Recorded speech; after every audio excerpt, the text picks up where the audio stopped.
Le samedi 12 avril 2003, au matin, le jeune Mario, 14 ans, qui vient d'atterrir à l'aéroport le plus proche, monte dans un taxi, direction le Grand Bornand, une station de ski en Haute-Savoie. Mario vient passer les vacances de Pâques dans le chalet de sa mère, Graziella, de son beau-père Xavier et de ses 3 demi-frères et sœurs. Alors bien sûr, il est très content à l'idée de passer ses vacances en famille, donc à peine arrivé, il sort du taxi et il se dépêche d'aller toquer à la porte de la maison. Le petit Mario est seul, dans le froid, il toque à la porte, mais personne ne répond.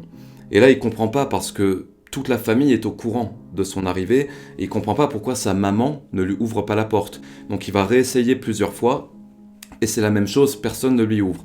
Donc là, il va faire le tour de la maison, il va regarder par les fenêtres, voir s'il ne peut pas apercevoir quelqu'un pour lui faire signe de lui ouvrir la porte. Sauf qu'après quelques minutes d'observation, Mario a bien l'impression qu'il n'y a personne dans la maison. Les minutes et les quarts d'heure passent, c'est la même chose. Mario, qui n'a que 14 ans, ne sait pas quoi faire. Il va finalement attendre près de 2 heures avec le chauffeur de taxi qui a décidé d'aider ce pauvre jeune qui tremble d'inquiétude et d'incompréhension. Mais au bout de 2 heures, 3 heures, la situation reste la même, personne ne revient, et le jeune Mario va trouver refuge chez un ami de la famille qui habite juste à côté, et il va attendre là, en espérant le retour de ses proches. Et là, l'angoisse commence à se faire sentir un petit peu, parce que cette famille Flactif, du nom du beau-père Xavier, est très connue au Grand Bornand, et le fait que les 5 membres se soient tous volatilisés, sachant qu'ils attendaient en plus la venue du petit Mario, on sent rapidement quand même que quelque chose n'est pas clair, mais bon, pour l'instant ça fait que quelques heures, on va laisser la journée passer, ma foi ils vont sûrement revenir. Sauf que la journée passe, qu'on arrive au soir, et que la famille Flactif, les 5 membres, ne sont toujours pas revenus. Le petit Mario est terrifié, il est toujours chez l'ami de la famille, et cet ami en question va décider le soir de se rendre au chalet pour essayer de comprendre ce qui se passe, de trouver des indices et de faire un petit peu le tour de la maison, voire même d'y rentrer s'il peut. Il arrive devant le chalet et il remarque déjà que la voiture de Xavier n'est pas là. Ce qui pourrait donc dire qu'ils sont partis en voyage, ils ont un peu de retard ou quelque chose comme ça. Et là, il va faire le tour, il va remarquer une porte-fenêtre qui est ouverte. Ce qui est très étrange parce que même au mois d'avril, il fait très froid, surtout le soir. Il va trouver ça étrange et il va en profiter pour rentrer dans la maison par cette porte-fenêtre. Et arrivé à l'intérieur, eh bien, il n'y a rien de très spécial au final. Il n'y a pas de signe d'un rite satanique au milieu, il n'y a pas de taches de sang partout sur les murs. Il n'y a rien de spécial, il fait le tour. Tout est plutôt normal. La maison est même très bien rangée, en fait. Elle est parfaitement rangée. Un peu trop même. Dès le lendemain, la gendarmerie est prévenue, les Flactifs sont inscrits au fichier des personnes disparues et les premières recherches vont avoir lieu dans les ravins à côté des routes de montagne, dans cette zone parce que c'est des routes qui sont assez dangereuses, surtout que Xavier, le père, disons, est connu comme quelqu'un qui roule assez vite. Donc les gendarmes vont penser peut-être à un accident de la route. Ils vont appeler tous les hôpitaux, il y a un hélicoptère qui va survoler la zone, notamment les ravins, voir s'il n'y a pas la voiture du couple, de la famille accidentée, mais les recherches ne donnent rien. Le lundi 14 avril, 48 heures après la disparition, Grégory, 7 ans, Laetitia, 9 ans et Sarah, 10 ans, ne se présentent pas à l'école. Ils sont absents. Et à partir de là, la thèse d'un retour tardif de vacances, etc. va commencer à être écartée. Les gendarmes sentent que quelque chose est probablement arrivé aux Flactifs. Mais quoi et par qui ? Pour tenter de comprendre ce qui est arrivé aux Flactifs, les gendarmes le savent, ils vont devoir faire parler le chalet de la famille. Qu'est-il arrivé dans cette maison ? De quoi ces murs ont-ils été témoins ? Eh bien, nous allons le voir ensemble, les amis, ces murs ont été témoins de beaucoup de choses. Et puis dans cette petite ville de montagne où tout le monde se connaît, les gens parlent beaucoup.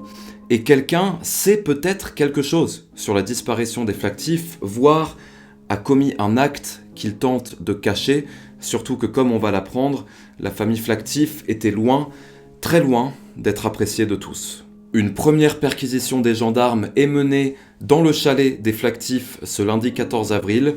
C'est le début du mystère, du suspense, d'une espèce de Cluedo géant, puis de la révélation.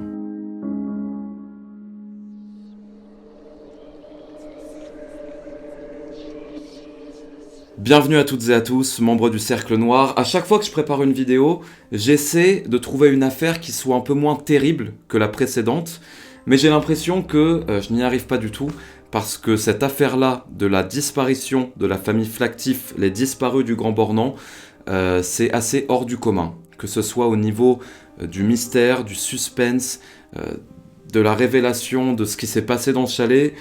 Accrochez-vous parce que cette histoire risque de vous... Et maintenant, qu'est-il arrivé aux 5 membres de la famille Flactif au cours de ce sombre mois d'avril 2003 ? C'est parti.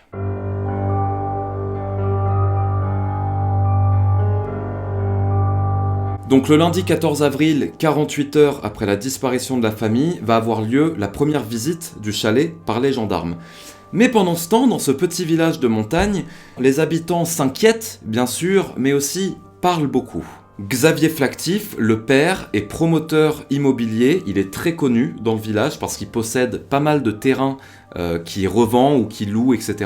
Il travaille avec sa femme, Graziella, qui l'assiste, et ils sont arrivés au Grand Bornand il y a environ 5 ans. Et on va apprendre que Xavier, dans son métier et avec les gens avec qui il travaille, eh bien, il n'a pas vraiment que des amis, parce qu'il y a beaucoup de gens qui estiment que ce n'est pas le patron idéal et qu'il est parfois pas très correct avec les gens qu'il emploie. À la vie, il s'est tiré. Il a monté son coup, il s'est tiré. Ah bon, mais ça, c'est un coup monté de toute façon. Déjà, petit problème d'argent, je pense. Et puis, un peu assez fêtard. Par rapport aux affaires qu'il avait, un peu... il se laissait un peu aller. Qu'il fasse du mal aux autres parce que lui il s'en mettait plein les poches. Je veux dire que le chalet où est-ce qu'il habite là-bas, c'est quelque chose. Il y a 400 mètres carrés habitables. Un sous-sol, vous pouvez mettre 3 bus dedans, tellement c'est immense. Les gendarmes se rendent compte que ça fait énormément de gens qui sont hostiles à Xavier Flactif et à la famille Flactif, autant de suspects potentiels. Mais donc les gendarmes pénètrent dans ce chalet pour leur première visite et comme l'ami de la famille qui est venu avant eux, ils remarquent que la maison est parfaitement rangée, ce qui, selon le petit Mario, 14 ans, ne correspond pas du tout à la vie de famille, parce qu'il y a 3 enfants, et que habituellement, c'est ce qu'il dit, il y a beaucoup de vêtements, il y a beaucoup de papiers, c'est un peu... c'est pas toujours très bien rangé, et là, tout est nickel, ce qui n'est pas normal. Et puis les gendarmes vont faire une vérification simple, ils vont ouvrir le frigo, et ils vont se rendre compte que le frigo est plein.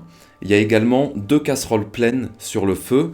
Donc s'il s'agit d'un départ, le départ a été soudain parce que visiblement la famille avait pourtant prévu de rester longtemps, du moins n'avait pas prévu de partir rapidement. Et il y a aussi 2 ordinateurs ouverts ainsi qu'un dossier posé sur le bureau. Retenez ça parce que c'est important pour la suite. Et à l'étage, il y a de nouveaux éléments assez intrigants, c'est qu'il y a plusieurs lits sur lesquels on a enlevé les couettes et les draps. C'est-à-dire qu'il ne reste plus que le matelas. Donc ça va intriguer un petit peu les gendarmes. Et puis aussi, ils vont regarder la moquette. Dans une des chambres, il y a un bout qui a été découpé avec des ciseaux ou quelque chose, une surface qui fait environ 1 mètre de la moquette qui est absente, qui a été découpée. Pareil sur une partie du papier peint. Peut-être qu'ils étaient en train de faire des travaux, on ne sait pas. Pour le coup, ces éléments sont assez intrigants, mais si vous voulez, ils vont pas non plus retrouver des traces de sang, des choses qui témoignent d'un crime potentiel.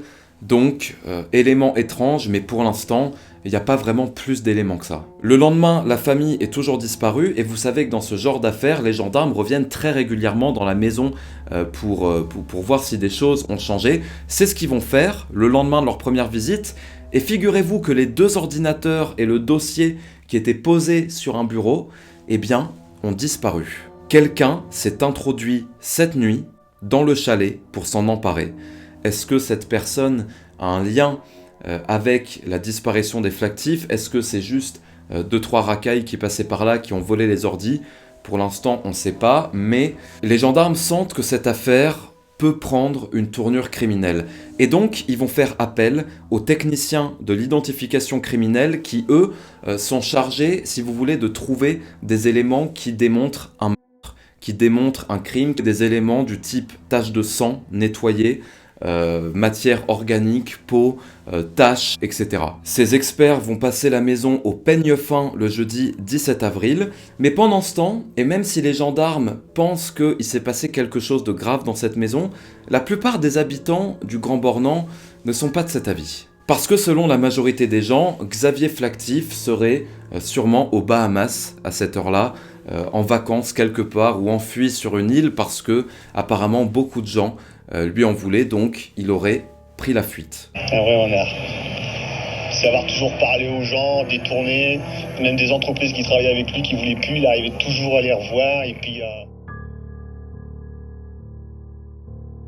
Selon certains habitants, il serait fêtard, buveur, mauvais payeur, et depuis qu'il serait arrivé dans la région, il aurait fait flamber le prix des terrains immobiliers, ce qui lui aurait valu de se faire de nombreux ennemis. Il se serait mis à dos beaucoup de gens à qui il doit de l'argent. Des gens qui vont parler aux caméras, qui vont tous faire des interviews, des suspects potentiels. Je suis pas restée longtemps, je suis restée une semaine. Parce que c'est un con. Déjà, il prend les gens pour des esclaves. Vous voyez, quand vous êtes en train de laver, que lui, il arrive, qu'il repiétine tout, que c'est pas sec, qu'il y a plein de traces, que vous êtes obligé de recommencer 3 fois parce qu'il en a rien à foutre. On en entend des vertes et des pas mûres. Il y aurait la mafia aussi qui lui serait tombée dessus parce qu'elle, c'est une Italienne. Donc peut-être il y aurait eu quelque chose avec la mafia. Après, on dit qu'il y a eu des passes de drogue, donc que ça a tourné mal, qu'il a dû partir. Son père... avait 20 boîtes de nuit en Belgique, donc c'est lui qui lui aurait donné de l'argent pour qu'il puisse se barrer. Tout ça aurait été maquillé en crime pour faire croire que... Et puis... Par exemple, 1 an avant la disparition des Flactif, un des chalets appartenant à Xavier va brûler. Et Xavier ne va pas porter plainte. Donc, il va y avoir plusieurs rumeurs comme quoi peut-être qu'il a fait une arnaque à l'assurance, peut-être que c'est lui qui a brûlé le chalet, ou alors peut-être que c'est une des nombreuses personnes qui lui en veut, qui ont brûlé le chalet de Xavier Flactif. Et il y a aussi ce gros projet de la Croix-Frie que Xavier a réussi à diriger, qui est un projet de construction de beaucoup de logements, qui va ensuite pouvoir louer, ce qui va attirer la jalousie de beaucoup de gens parce que c'est un projet en or, clairement. Et Xavier va prévendre beaucoup de ces logements-là. Le problème, c'est que au dernier moment, le conseil municipal va lui refuser le permis de construire. Et si vous voulez, il y a déjà beaucoup de gens qui ont payé leur logement à Xavier. Lui, il comptait en partie sur cet argent. Il va maintenant devoir les rembourser. Ça va prendre un peu de temps et la situation va être assez tendue autour de Xavier Flactif. Mais malgré ces problèmes-là et quelques projets qui sont compliqués, la famille Flactif a tout de même un assez bon train de vie. Le chalet dans lequel ils ont disparu est magnifique. Et si vous voulez, on sent rapidement parmi les habitants qu'il y a une certaine jalousie à l'encontre de la famille Flactif. Les gendarmes écoutent bien sûr toutes ces thèses des habitants qui disent que Xavier a sûrement pris la fuite, même si eux, ils pensent pas vraiment ça. Et d'ailleurs, ils ont raison, parce que le jeudi 17 avril, l'enquête va faire un bond, lorsque les techniciens d'identification criminelle vont entrer dans le chalet et vont commencer à faire toutes sortes d'analyses. Au bout d'1 heure, ils vont sortir du chalet. Il y en a un qui va appeler son chef et il va dire au téléphone, et je cite, « Ça sent pas bon du tout ». Et pour cause, une des premières découvertes advient dans une des rainures du parquet.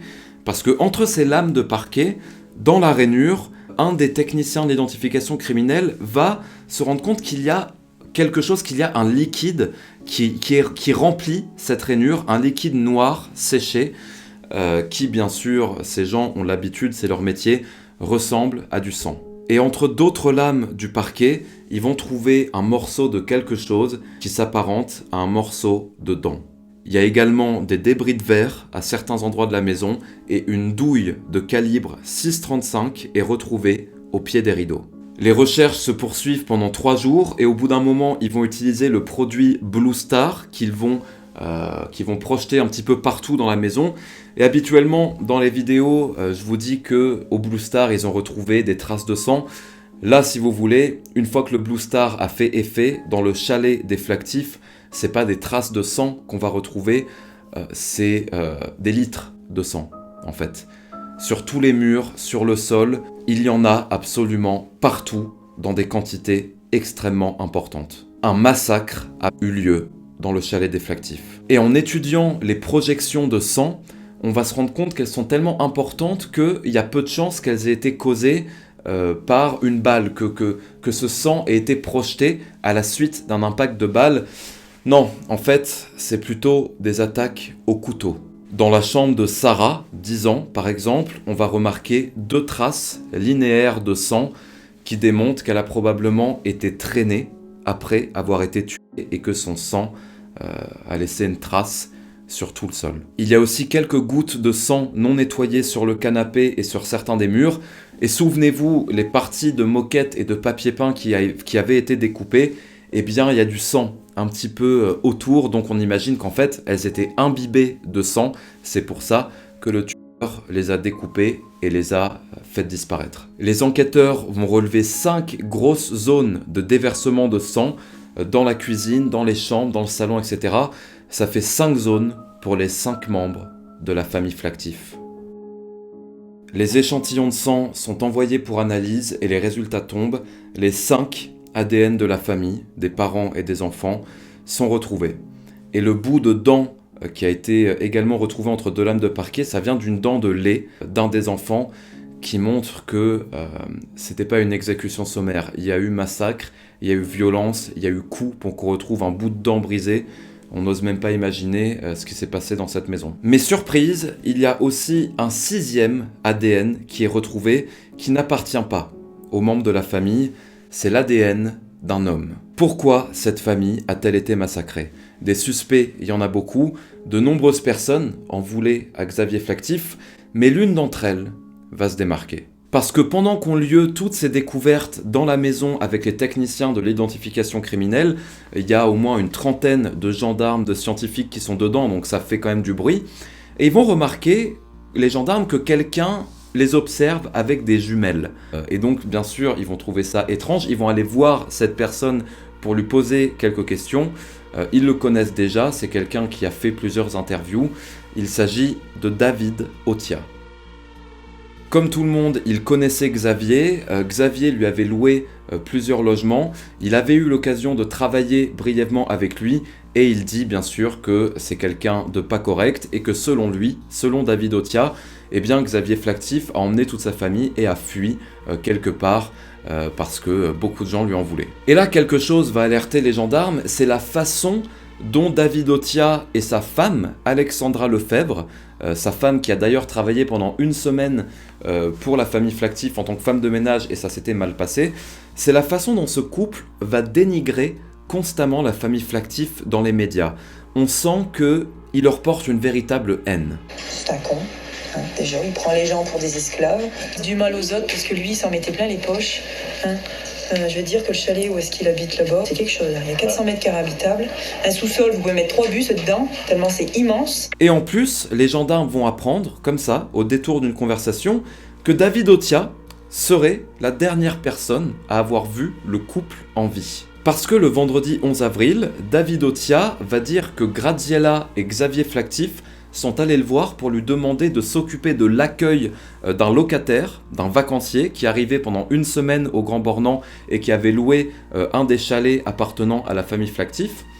Xavier et Graziella seraient allés voir David Otia pour lui dire « Est-ce que tu peux t'en occuper ? Est-ce que tu peux lui donner les clés ?»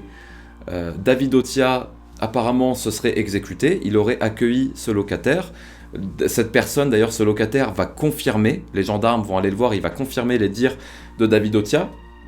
Et puis, on se rend compte que depuis la disparition des Flactifs, David Otia s'est installé dans une autre partie de ce chalet en question. Ce qui est bien sûr assez étrange. Et donc après que David Otia ait vu pour la dernière fois ce couple, qu'est-il arrivé lors de cette soirée du vendredi 11 avril ?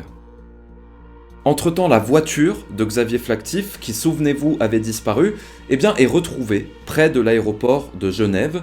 Et les enquêteurs ne vont pas se laisser berner, parce qu'ils savent qu'un massacre a eu lieu dans la maison.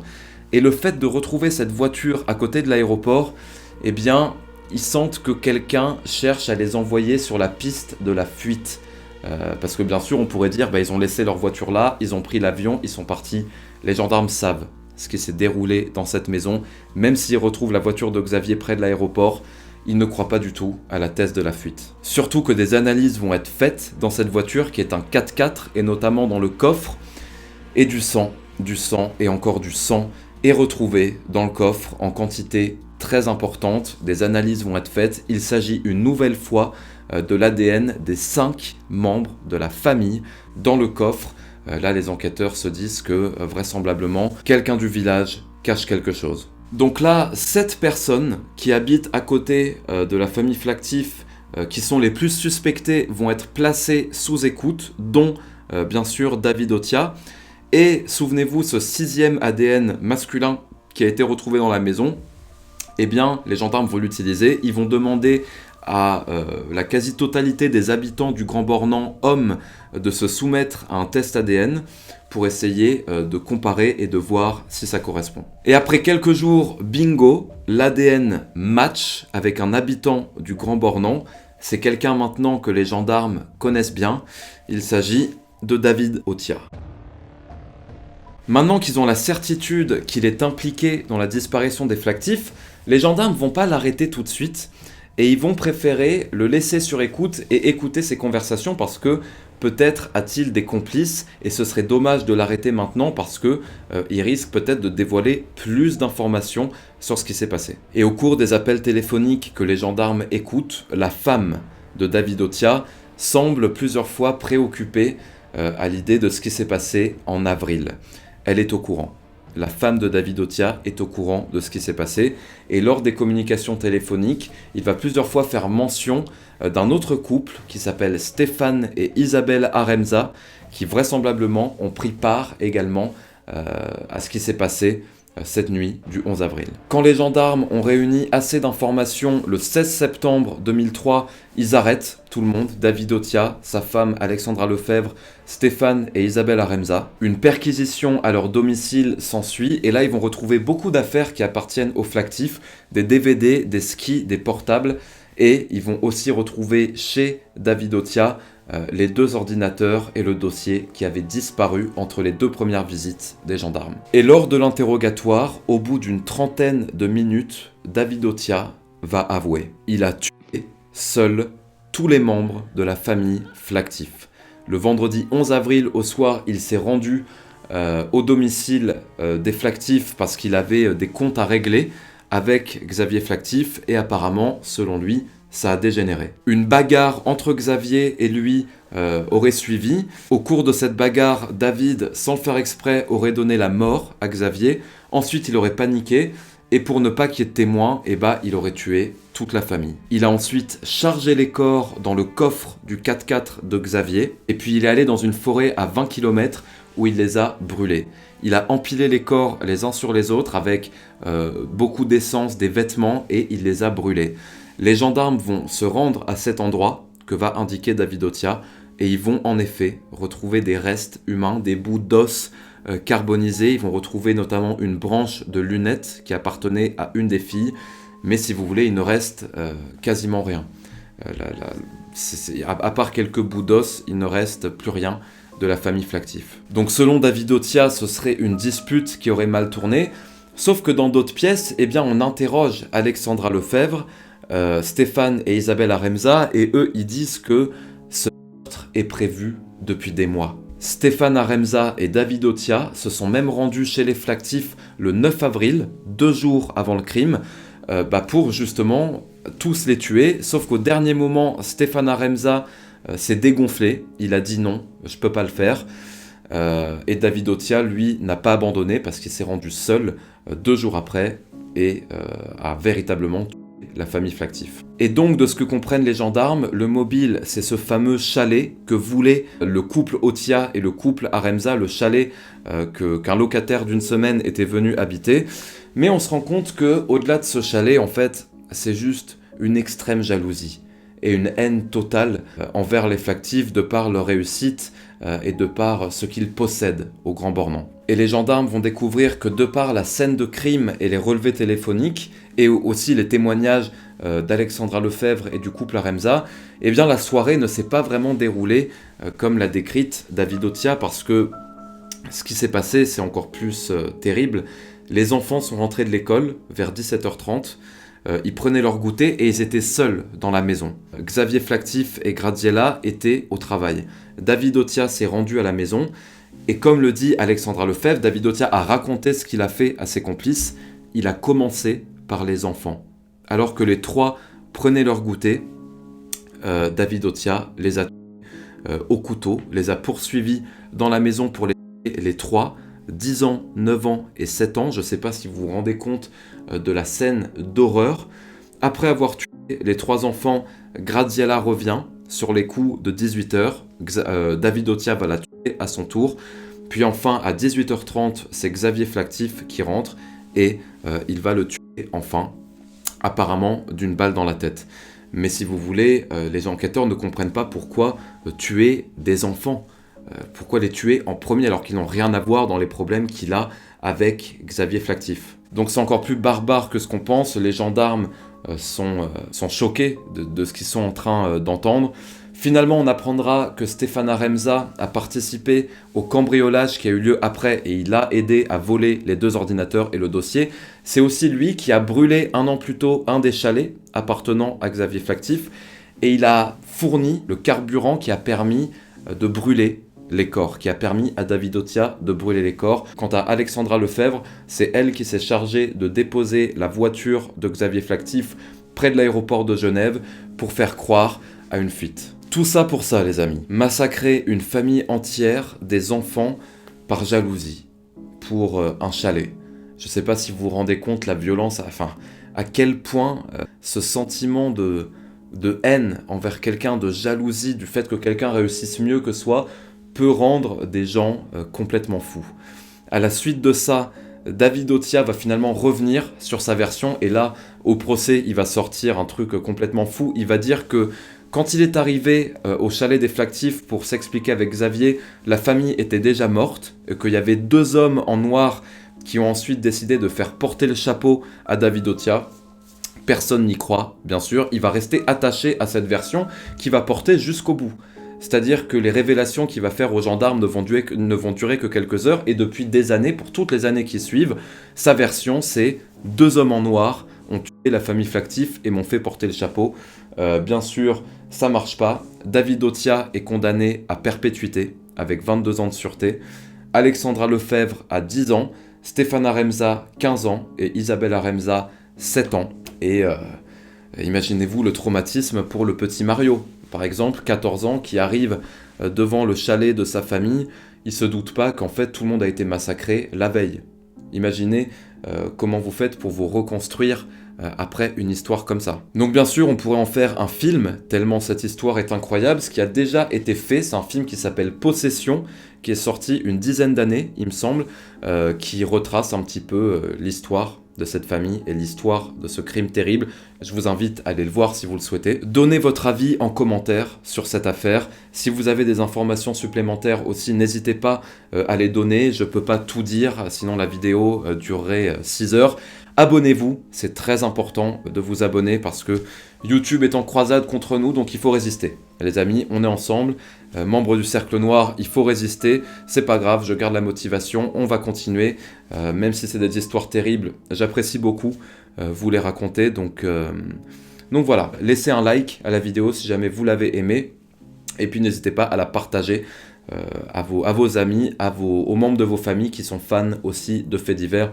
Le bouche à oreille fonctionne toujours bien. Et en attendant, prenez bien soin de vous. Je vous souhaite de bonnes fêtes de fin d'année et on se revoit d'ici quelques jours pour une nouvelle affaire. Prenez soin de vous. Salut à tous.